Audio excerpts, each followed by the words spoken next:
اس کو تو سمجھ ہی نہیں آتی، ہم پتہ نہیں اس کے اوپر کیا کیا صلواتیں سنائیں گے۔ مگر اللہ کے پیارے حبیب صلی اللہ علیہ وسلم جو انسانیت کو سمجھتے تھے، انہوں نے اس معاملے کو کتنا آسان بنا دیا کہ برتن ٹوٹنے کے بدلے میں برتن دے دیا، اور ان کو سمجھا دیا کہ بھئی ان کو غیرت آ گئی تھی، اور اس بات کو اتنا آسان طریقے سے اللہ کے حبیب صلی اللہ علیہ وسلم نے برداشت کر لیا۔ اگر اللہ کے حبیب صلی اللہ علیہ وسلم بیوی کی ایسی بات کو بھی برداشت کر سکتے تھے تو ہم تو بیوی کی چھوٹی چھوٹی باتوں پہ غصہ کرتے ہیں۔ تو اس غصے کی وجہ سے پھر ہم ولایت کے مقامات کو حاصل کرنے سے جو ہے محروم رہتے ہیں۔ اللہ تعالی ہمیں اپنے غصے پر قابو پانے کی توفیق عطا فرمائے۔ ایک مرتبہ ایک صحابی اونٹ پر سوار تھے اور اونٹ صحیح طرح چل نہیں رہا تھا، تو انہوں نے اونٹ کو قرض کر دیا، یعنی اس پر لعنت بھیجی۔ تو نبی علیہ السلام نے اس صحابی کو فرمایا اب آپ اس اونٹ سے نیچے اتر جائیں، آپ نے اس پر لعنت بھیجی ہے، آپ کو اس سواری پر سوار ہونے کا حق نہیں ہے۔ اس سے پتہ چلا کہ جو لوگ بیوی پہ غصہ کرتے ہیں پھر ان کو چاہیے کہ وہ بیوی کے ساتھ محبت بھرے لمحات بھی مت گزاریں، اس لیے کہ اگر محبت بھرے لمحات گزارنے ہیں تو پھر اس پر غصہ کرنے کی کیا ضرورت ہے۔ بعض اوقات دیکھا گیا کہ عورتیں غصے میں بد دعا زیادہ کرتی ہیں، یہ بہت بری عادت ہے۔ عام طور پر نوجوان بھائی بہنوں کو غصہ زیادہ دلاتے ہیں اور بہنیں بھائیوں کو بد دعائیں زیادہ دیتی ہیں۔ مثال کے طور پر بہن کے چہرے پہ دانے نکل رہے تھے جو جوانی کی ابتدا میں سب لوگوں کے چہروں پہ نکلتے ہی ہیں، تو ڈاکٹر نے اس کو کہہ دیا کہ تم اپنے منہ کو دھویا کرو اور اس پر کوئی پالیوٹڈ چیز نہ لگاؤ۔ چنانچہ بھائی کو پتہ چل گیا کہ ڈاکٹر نے کہا ہے کہ بہن کے چہرے پر کوئی ایسی چیز نہیں لگنی، تو آتے جاتے وہ کبھی بہن کے چہرے پہ انگلی لگاتا، کبھی ہاتھ لگاتا، اس کو غصہ دلاتا۔ یہ بھائیوں کی عادت ہوتی ہے، وہ بہنوں کو غصہ دلا کے خوش ہوتے ہیں، مگر ایسے موقع پہ بہنوں کو برداشت کرنا چاہیے اور ان کو بد دعائیں نہیں دینی چاہیے۔ کئی عورتیں ایسی ہوتی ہیں کہ بد دعائیں دیتی ہیں اور غصے میں کہی ہوئی باتیں بھی بعض اوقات اللہ کے ہاں قبول ہو جاتی ہیں اور پھر بعد میں ساری عمر روتی رہتی ہیں۔ نبی علیہ السلام نے ارشاد فرمایا کہ غصے کی حالت میں تم بد دعا نہ کرو، اس لیے کہ غصے کی حالت میں کی ہوئی دعا بھی قبول ہو جاتی ہے۔ کئی مائیں اپنے بچوں کو بد دعا دے دیتی ہیں اور وہ بد دعا قبول ہو جاتی ہے اور پھر بعد میں ساری عمر روتی رہتی ہیں۔ ہم نے اپنی زندگی میں ایک واقعہ دیکھا، ایک عورت تھی جو گلیوں کے اندر تنکے چنتی تھی اور محلے کے سارے لڑکے اس کا مذاق اڑاتے تھے، کچھ بچے اس کو کوئی کنکر پتھر بھی مار دیتے تھے، باتیں کرتے تھے، مگر امی مجھے ہمیشہ سمجھاتی تھی کہ بیٹا تم نے کبھی اس کے ساتھ کوئی مذاقیہ بات نہیں کرنی اور کبھی اس کے ساتھ کوئی ایسا معاملہ نہیں کرنا۔ تو میں ہمیشہ امی سے پوچھتا تھا امی وجہ کیا ہے؟ امی کہتی تھی کہ ہاں کوئی وجہ ہے جس سے میں تمہیں سمجھا رہی ہوں کہ اس عورت کے ساتھ ایسا نہ کرنا، یہ بہت غمزدہ عورت ہے۔ تو چھوٹی عمر میں مجھے یہ بات سمجھ نہیں آتی تھی کہ سارے محلے کے لڑکے اس کے ساتھ مذاق اڑاتے ہیں، مجھے ہی کیوں منع کیا جاتا ہے۔ جب بڑے ہوئے، جوان ہوئے، تب امی نے ایک دن بات سمجھائی کہ اصل میں یہ اس محلے کی ایک عورت تھی، اللہ رب العزت نے اس کو ایک بیٹا عطا کیا۔ اب وہ بیٹا چھوٹا تھا اور اس کو ماں سے بہت اٹیچمنٹ تھی۔ بعض بچے ماں کے ساتھ بہت اٹیچڈ ہوتے ہیں، ان کو گودوں کا چسکا پڑ جاتا ہے، وہ چاہتے ہیں کہ ہر وقت امی ہمیں اپنی گود میں ہی لیے رکھے۔ وہ بچہ بھی اسی طرح کا تھا۔ ایک دن ماں کوئی کام کرنا چاہتی تھی، جیسے کپڑے دھونے یا کوئی گھر کی صفائی کرنی، اور بچہ چپکا ہوا تھا اس کے ساتھ، تو اس نے بچے کو فیڈر دیا اور اس کو ڈانٹا کہ اچھا میں اب کام کرنے لگی ہوں، اب تم نے میرے پیچھے نہیں آنا۔ بچے نے فیڈر پیا اور پھر وہ ماں کے ساتھ آ کے چپک گیا۔ اس پر اس کو غصہ آ گیا اور غصے میں اس نے بچے کو کہا کہ میں تو تمہیں سلا کے آئی تھی، تم کیوں پھر میرے پاس آ گئے؟ اور غصے میں یہ لفظ کہہ دیا کہ میں نے تو تمہیں سلایا تھا، تم سو ہی جاتے تو اچھا تھا۔ یہ اس نے غصے میں بات کر دی کہ سو ہی جاتے تو اچھا تھا۔ چنانچہ اللہ نے اس کی اس بد دعا کو قبول کر لیا۔ اس کے بعد کیا ہوا کہ وہ بچہ بڑا نیک بنا اور بڑا قابل بنا، اسکول میں بھی وہ فرسٹ آتا اور سارے محلے والے اس کا نام لے کے اپنے بچوں کو نصیحت کرتے کہ دیکھو تم بھی ایسے قابل بنو جیسے وہ بچہ ہے۔ پھر اس کے بعد اس نے بزنس کیا اور اللہ کی شان کہ اس کا بزنس بھی بہت اچھا ہوا۔ پورے محلے میں وہ بچہ ایک ماڈل سمجھا جاتا تھا، ہر ماں باپ اس کو محبت کی نظر سے دیکھتا تھا۔ چنانچہ وہ بچہ شکل میں بھی خوبصورت تھا، اس کی تعلیم بھی بہت اچھی اور اس کا کاروبار بھی بہت اچھا۔ جب وہ جوانی کی عمر کو پہنچا تو ماں نے اس کے لیے ایک بہت خوبصورت پڑھی لکھی لڑکی کا انتخاب کیا۔ اللہ کی شان دیکھیں کہ جب شادی کی سب تیاریاں ہو گئیں تو شادی میں ابھی 3 دن باقی تھے، گھر کا فرش دھویا گیا اور یہ بچہ کسی کام کے لیے ذرا تیز چلتا ہوا وہاں سے جب گزرا تو اس کا پاؤں پھسلا، یہ سر کے بل گرا اور اس بچے کی وفات ہو گئی۔ اللہ نے دعا ماں کی قبول کی تھی بچپن میں، مگر اللہ نے اس وقت پھل نہیں کاٹا، اللہ نے اس پھل کو پکنے دیا۔ اے میری بندی، تو نعمت کی ناقدری کرتی ہے، میں اس پھل کو پہلے پکاؤں گا، اور جب یہ بہترین پک کے تیار ہو جائے گا اور لوگ اس کی جوانی کو دیکھیں گے، کاروبار کو دیکھیں گے، اخلاق کو دیکھیں گے، میں اس وقت اس پھل کو کاٹوں گا تاکہ تمہیں پتہ چلے تم نے میری کس نعمت کی ناقدری کی۔ تو غصے میں کئی مرتبہ مائیں بد دعائیں دے دیتی ہیں، الفاظ کہہ دیتی ہیں، اور وہ یہ نہیں جانتی کہ پھر اس کا نتیجہ کیا نکلتا ہے۔ تو چاہیے کہ ہم اپنے غصے کو کنٹرول کریں۔ چنانچہ غصے کو کنٹرول کرنے کے لیے 10 خاص باتیں۔ پہلی بات کہ جب غصہ آئے اعوذ باللہ من الشیطان الرجیم پڑھے تاکہ شیطان بھاگ جائے اور انسان کا غصہ کم ہو جائے۔ دوسرا پوائنٹ کہ انسان غصے کی حالت میں خاموش ہو جائے۔ حدیث مبارکہ میں بھی ہے کہ جب تمہیں غصہ آئے تو تم چپ ہو جایا کرو۔ تیسرا پوائنٹ کہ غصے میں انسان کھڑا ہو تو بیٹھ جائے، بیٹھا ہو تو لیٹ جائے، اور پھر بھی غصہ نہ ختم ہو تو اپنی جگہ کو بدل لے۔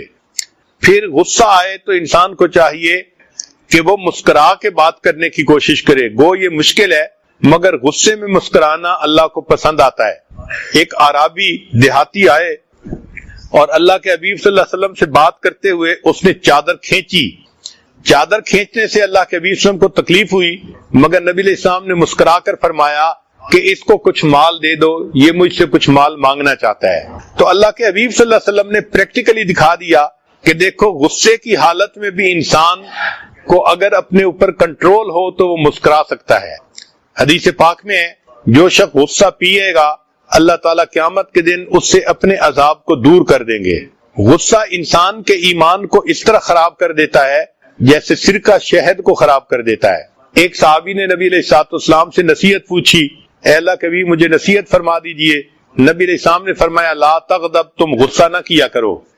چنانچہ جو شخص غصے کو پی لیتا ہے وہ اپنے شیطان کو پچھاڑ دیتا ہے، اس کو ہرا دیتا ہے۔ ایک حدیث پاک میں ہے الجامع میں نبی علیہ السلام نے فرمایا تم غصہ نہ کیا کرو، جنت تمہاری ہو جائے گی۔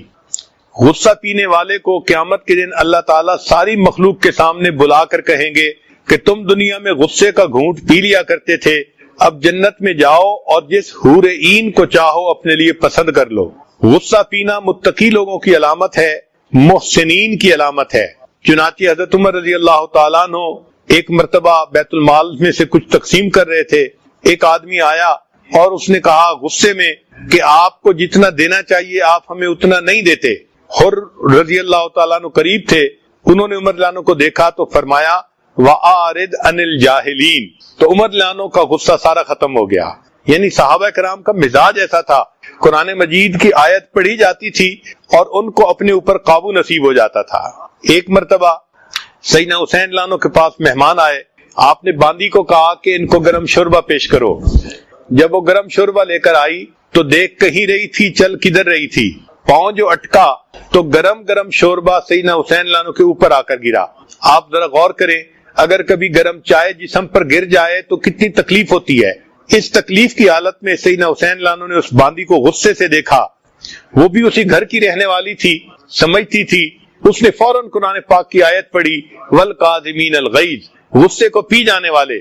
سیدنا حسین عنہ نے اس کو دیکھ کر کہا اچھا میں نے اپنے غصے کو پی لیا۔ اس نے پھر آگے آیت پڑھی والعافین عن الناس، لوگوں کو معاف کر دینے والے۔ تو سیدنا حسین عنہ نے مسکرا کر کہا اچھا میں نے تیری غلطی کو معاف کر دیا۔ اس نے آگے لفظ پڑھا واللہ یحب المحسنین، اللہ محسنین سے محبت فرماتے ہیں۔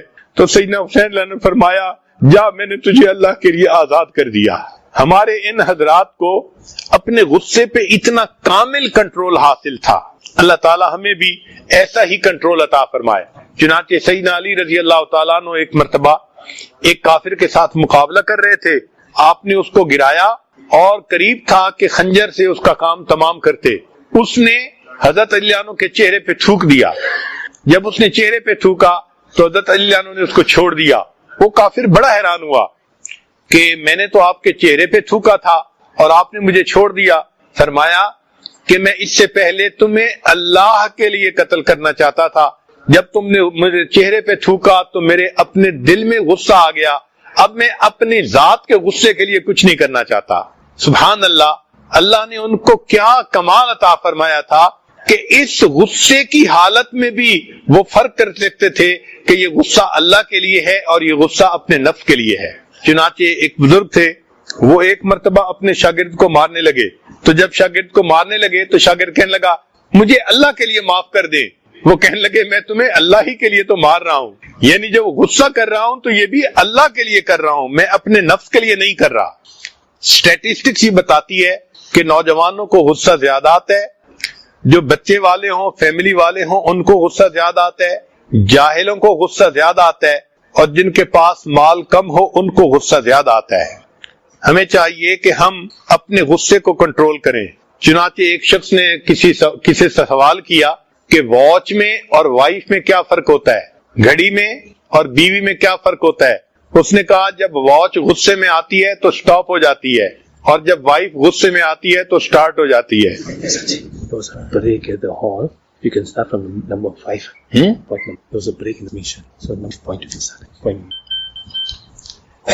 ساؤنڈ سسٹم میں بریک ہو گئی تھی تو نمبر 5 کے بعد آگے آواز نہیں گئی، تو اس کو میں دوبارہ ریپیٹ کر دیتا ہوں. چھٹا پوائنٹ اپنے اینگر کو ڈیفیٹ کرنے کا.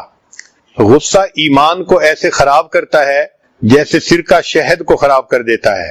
7واں پوائنٹ، ایک صحابی نے نبی علیہ السلام سے نصیحت پوچھی تو نبی علیہ السلام نے فرمایا لا تغضب، تم غصہ نہ کیا کرو. 8واں پوائنٹ کہ حدیث پاک میں آتا ہے کہ جو شخص غصہ پیے گا اللہ تعالیٰ قیامت کے دن اس کو بڑا اجر عطا فرمائیں گے. 9واں پوائنٹ، غصہ پینے والا انسان اپنے شیطان کو ہرا دیتا ہے، اس کی جیت ہو جاتی ہے. 10واں پوائنٹ حدیث پاک میں ہے کہ تم غصہ نہ کیا کرو، جنت تمہاری ہو جائے گی.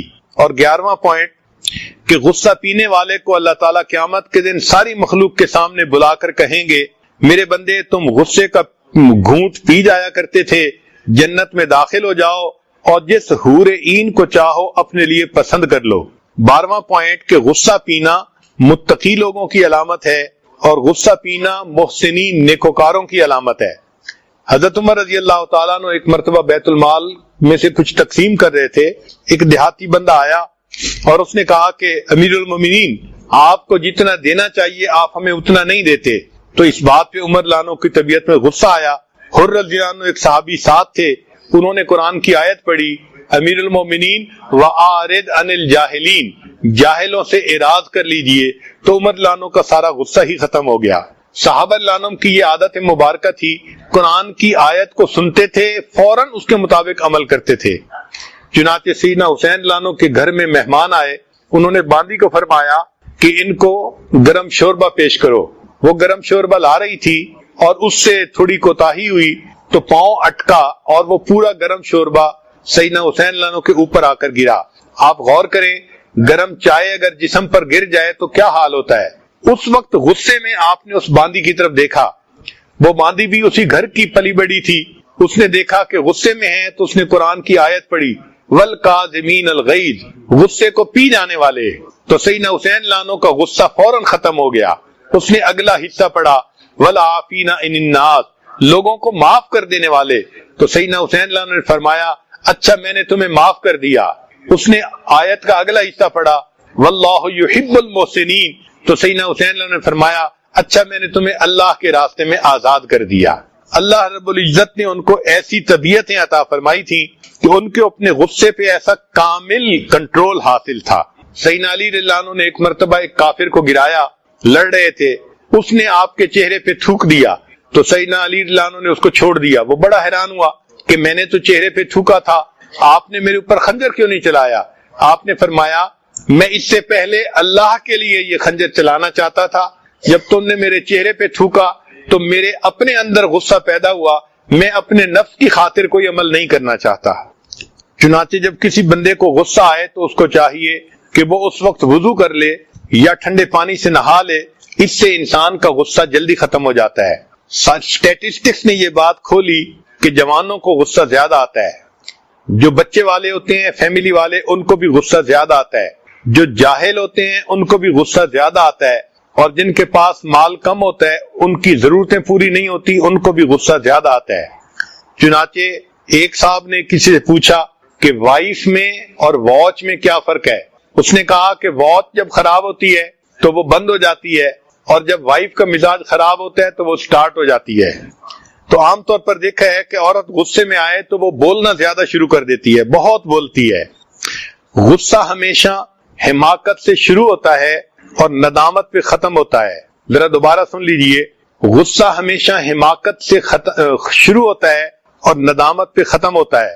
جب کسی کو غصہ زیادہ آئے تو وہ یہ سوچے کہ ہر منٹ کے 60 سیکنڈ میں نے خوشی کے ختم کر دیے غصے کی وجہ سے۔ انگریزی میں ایک کوٹیشن ہے کہ speak when angry and it is the best speech you will ever regret on it۔ غصہ ایسا ایسٹ ہے کہ جس کنٹینر میں ہوتا ہے اس کے لیے زیادہ نقصان دہ ہوتا ہے بنسبت اس کے کہ جس پر غصہ کیا جاتا ہے۔ چنانچہ غصہ کرنے والے انسان کو خود نقصان زیادہ ہوتا ہے۔ جن لوگوں کے دل بڑے ہوتے ہیں وہ غصہ زیادہ نہیں کرتے۔ ایک بچے نے بوڑھے سے پوچھا کہ مجھے غصہ بہت آتا ہے تو میں کیا کروں؟ اس نے کہا دل بڑا کر لو۔ اس نے کہا دل بڑا کرنے سے کیا ہوگا؟ اس نے کہا بچے ایک کپ چائے والا لاؤ اور پانی بھرو۔ بچہ چائے والا کپ لایا اور اس نے پانی سے بھر لیا، تو بوڑھے نے 1 چمچ نمک کی اس کے اندر ڈال دی، پھر اس کو کہا کہ اس کو پیو۔ بچے نے کہا یہ تو اتنا کڑوا کہ چکھا بھی نہیں جاتا۔ اس نے کہا اچھا ایک جگ لے کے آؤ۔ تو بچہ ایک بڑا جگ لے کے آیا، پانی کا بھر دیا، تو اس نے وہی نمک کا چمچ اس کے اندر ڈال دیا، کہا کہ اب پی لو۔ تو بچے نے کہا کہ یہ تو پورا گلاس پیا جا سکتا ہے۔ تو بوڑھے نے سمجھایا کہ دیکھو یہی دل کا فرق ہے، جب دل چھوٹا ہوتا ہے تو نمک اتنا ہی تھا مگر اتنا بیٹر ہو گیا وہ پانی کہ چکھا بھی نہیں جاتا تھا، اور جب بڑا جگ تھا اور اس میں پانی زیادہ تھا اتنا ہی مقدار نمک کی ڈالی گئی مگر وہ کم نمکین ہوا اور پورا گلاس پیا گیا۔ تو انسان جب دل بڑا کر لیتا ہے تو غصے کے حال میں بھی اس کو غصہ کم آتا ہے۔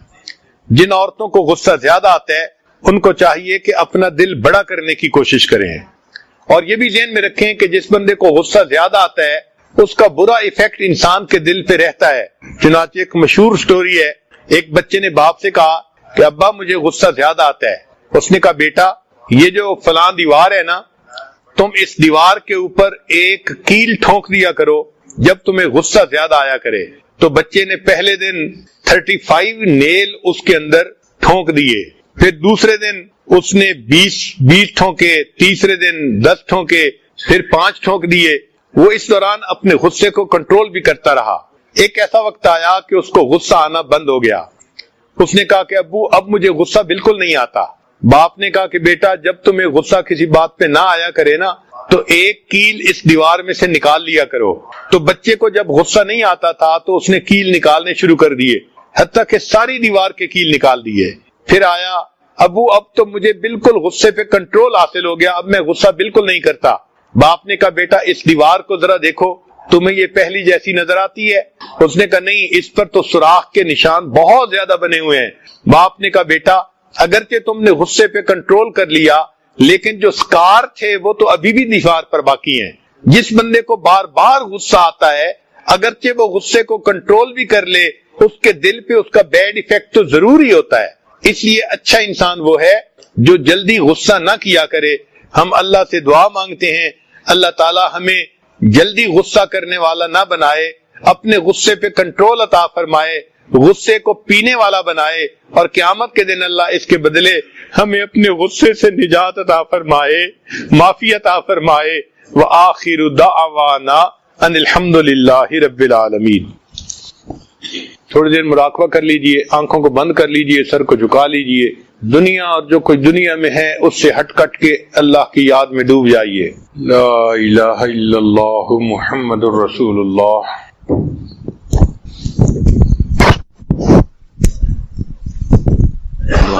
سبحان ربی العظیم۔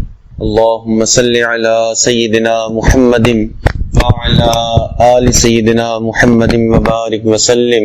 اے اللہ ہم آپ کے عاجز مسکین بندے ہیں، اللہ ہمارے گناہوں کو معاف فرما، ہماری خطاؤں سے درگزر فرما، ہمارے عیبوں کی پردہ پوشی فرما، اللہ برے دن سے محفوظ فرما، اللہ بری رات سے محفوظ فرما، میرے مالک برے کاموں سے محفوظ فرما، اے اللہ ہمیں برے انجام سے محفوظ فرما، اللہ ہدایت ملنے کے بعد گمراہی سے محفوظ فرما، میرے مالک سیدھا رستہ ملنے کے بعد بھٹکنے سے محفوظ فرما، اللہ اپنا قرب حاصل ہو جانے کے بعد اپنی دوری سے محفوظ فرما، میرے مالک نعمتیں مل جانے کے بعد نعمتوں کے چھن جانے سے محفوظ فرما، اللہ عزتیں ملنے کے بعد ذلت سے محفوظ فرما، میرے مالک در در کے دھکے کھانے سے محفوظ فرما، اے اللہ علم حاصل ہو جانے کے بعد جہالت والے کاموں سے محفوظ فرما،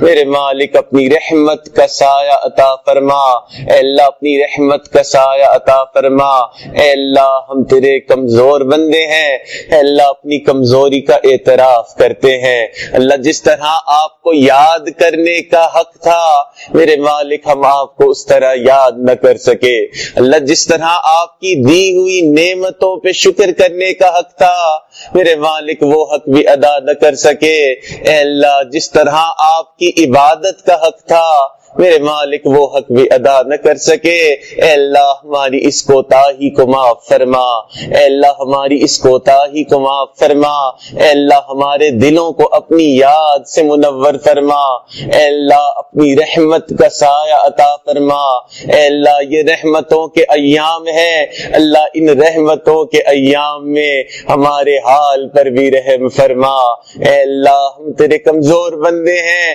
اپنی کمزوری کا اعتراف کرتے ہیں، اے اللہ رات توبہ کرتے ہیں صبح توبہ توڑ بیٹھتے ہیں، اے اللہ صبح توبہ کرتے ہیں رات پھر توڑ بیٹھتے ہیں، میرے مالک ہمارے ساتھ درگزر کا معاملہ فرما، اللہ ان رحمت کے ایام میں اے اللہ ہمارے حال پر بھی رحم فرما، اللہ آپ کی رحمت کی نگاہ پڑتی ہے فضیل بن ایاز جیسے ڈاکوؤں کے سردار کو آپ اپنے اولیاء کا سردار بنا دیتے ہیں، اللہ آپ کی رحمت کی نگاہ پڑتی ہے بشر حافی جیسے شرابی کو آپ اپنی محبت کی شراب پلا دیتے ہیں، اے اللہ ایک رحمت کی نگاہ ہم پہ بھی ڈال دیجئے، اللہ ایک رحمت کی نگاہ ہم پہ بھی ڈال دیجئے، اے اللہ تیری ایک نگاہ کی بات ہے، میری زندگی کا سوال ہے، اللہ رحمت کا معاملہ فرما، میرے مالک کرم کے فیصلے فرما،